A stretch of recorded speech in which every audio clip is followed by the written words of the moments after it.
chuan nun thar min peta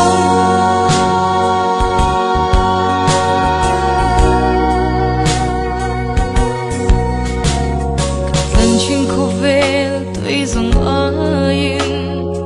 athung so ke kalal pa chu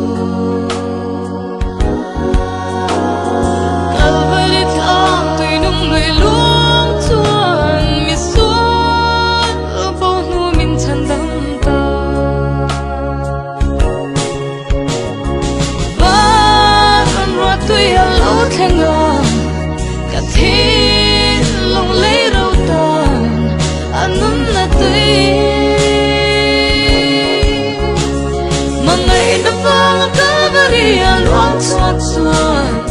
nun thar min peta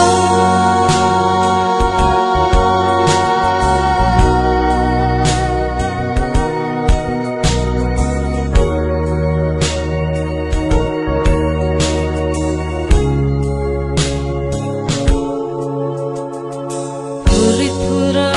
tavar room te u isum cruza len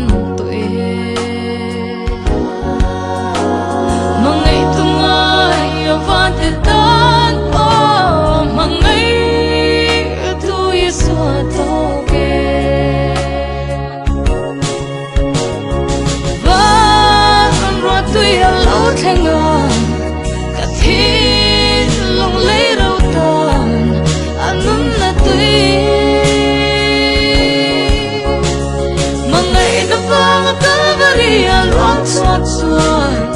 nun thar min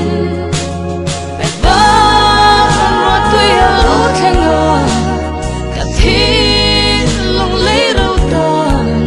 anun na tui mangai na pang ka vari a lo chuan